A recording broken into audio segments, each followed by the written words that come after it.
Hey there, good morning, guys. My name is Jason Wood. I'm here in Bossier City, Louisiana.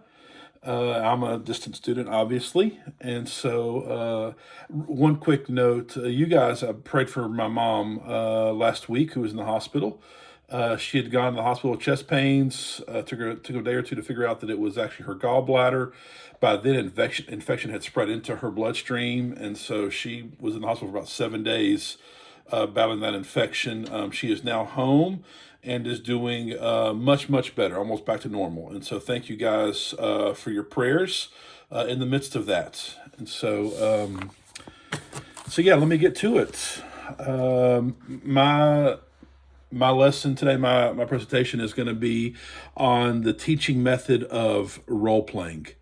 And it was interesting as I was researching this and studying this, of to think back as I was really thinking through this of how many times I've actually personally learned through role playing. You kind of forget these different methods. It goes all the way back to I grew up in church and to kind of those Sunday school days where you where the teacher kind of has you act out the Bible story. It's a very effective way of learning. I have kids now that are that age, and whenever their teacher at church or even us at the house, whenever we do a story that way, their ability to kind of recap that story and kind of learn that is really really effective. And so I've just as I studied this, I really grew to really appreciate it because listen, there's a lots of ways, and we're all doing presentations on different ways that you can teach and people learn that are really effective. But I do believe that role playing is one of the most effective, but also underutilized methods of teaching and learning. So, real quick, to kind of give you a picture of what role playing is, kind of exactly. It's understood as this activity in which participants or learners, I'll use that word a lot today, take a set of scenarios or actions that maybe a teacher or educator provides for them. And they act these out based on reality and learn from this. This allows the learner to understand functions, to learn different situations, different conflicts within this kind of learning style, the needs, expectations, interests of different people, different environments. It really helps, especially in a higher learning setting, for people to learn skills that will help them in their future profession. And it's unique and it's effective for a whole lot of reasons. First, it puts the learner in a position of another. What I would say is it helps the learner be an empathetic learner. So if we're learning about history, for example, and we're to act out what it was like to be this person in this historical setting, it provides a different perspective and empathy for what and the people that we're actually learning about. Second, and I think this is maybe my favorite thing about role playing, it puts the learner in a position of being an active learner. Listen, and I'm going to get this a little bit in my presentation. We live in a different age. We live in a digital era, which is very, very passive.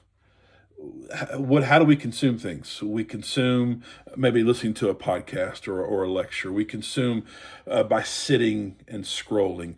We consume by maybe reading an article. We consume by watching a video. All of those are extremely passive. And I would even argue in a Christian perspective that Jesus' main mode of learning is an active, obedience based kind of learning. He told the disciples, come in and follow me, not just come and listen, right? And so there is something within us that is designed to participate and to actively learn. Full disclosure here, I am an introvert. And as an introvert, I kind of hate the active learning at first. But then it's kind of once you kind of get past that initial like, oh, I got to talk to people or do this or do that. It's a really refreshing and active way to learn.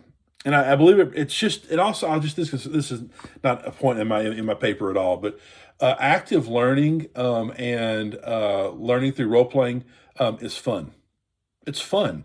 And there is a correlation between fun and laughter and enjoying things and what we actually retain, right? What we actually learn. And I think too many times we disqualify that in learning, but I believe that is an essential part of learning process. And as we kind of go here to like what I believe is really this need, it's this need for what I would call alternative methods of learning and teaching. That we live, as we've already said, in a different world, a different world than what I grew up when I was a kid, which is too many years ago when I was a kid. There's a different way that we learn now than we did in 1994. It's just different. In a digital era, we need different ways of learning because many learners, especially younger learners, have grown up in a digital world. And that really gives a greater challenge to the teacher and educator to teach people in that kind of world, in what I would call a world of distraction. And a world distraction, teaching alternatives must be adapted, and role playing. And a word I like here that I found in my research is simulation. It's a great tool to help in this changing world. So a simulation, it's understood as this creation of scenarios, fictitious conditions that are as close as possible to reality. So when taking part in role playing or these simulations, students get involved in learning things that are really close to reality. That, like we said earlier, is going to help them in their future vocation or in their future life because they've kind of tasted a bit of reality in their education world. And I think this is what's really interesting about role playing as well. So if there is a deficit in our capacity to just pay attention, right? Because of the digital world, we have a lower capacity now than we did years ago to pay attention and to learn things. If that's a deficit, there's also a deficit in interpersonal skills.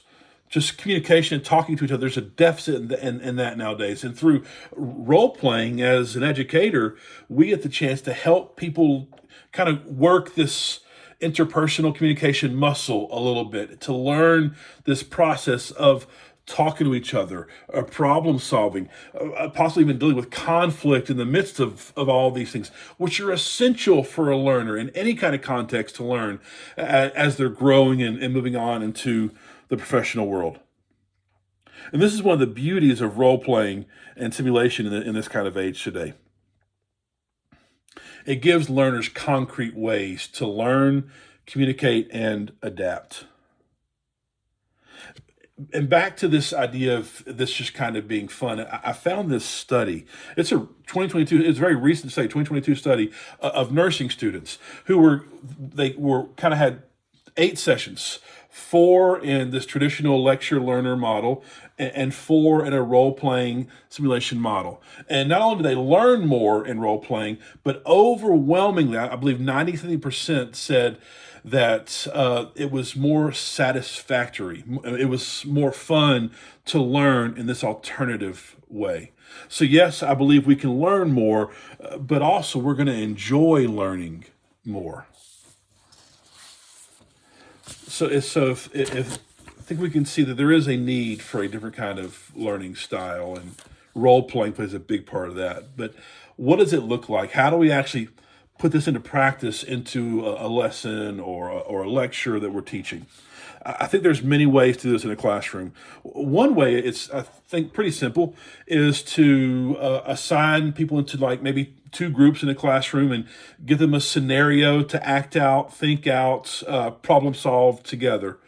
The example I had in my mind is if you were teaching a class on local government, for example, to have the class split into 2 different city councils, right? And you give each city council a scenario or problem to solve within the city. Maybe it's a tax problem or roads or this or that. And then let them just tackle this problem together as a city council. That will help them understand, learn, empathize with local government in a different kind of way than you would in another scenario.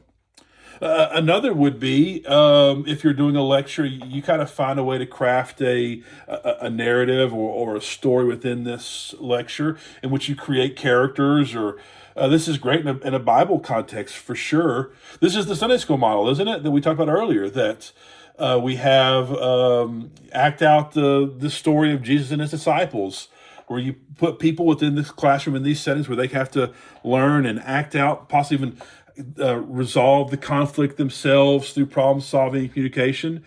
Put them in the place of the person.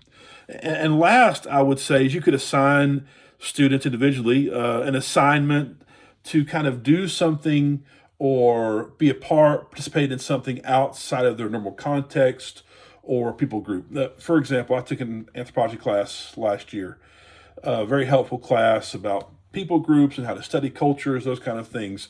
But by far, the most effective thing that I was able to do was I was assigned that I had to go kind of be amongst a different kind of people group or a cultural expression than I'm used to. And so I went to be a part of an African American church for services, small groups. I just kind of put myself in their shoes for a month or two, and I learned so much about their context, what they truly value, celebrate, the concerns for that community. And so that was a great class, I probably listened to 15 lectures. I think I read 2 or 3 books, PowerPoints, papers, tests, all things you do. By far, the most effective thing I learned in that class was through that assignment of putting myself in the shoes of another person to learn what it looks like to be in their world. And so I'll close with this. For a different age, there must be different methods of teaching. For a different age, there must be different methods of teaching. There must be a commitment to the learner and not just a method. If we as teachers lean too much on a certain method without asking or evaluating the effectiveness of this method, then there's always going to be a deficit in learning. See, role playing it's vital, and I believe an essential tool that every teacher should put in their toolbox moving forward. So, hey, thank you for your time, guys, and talk to you soon.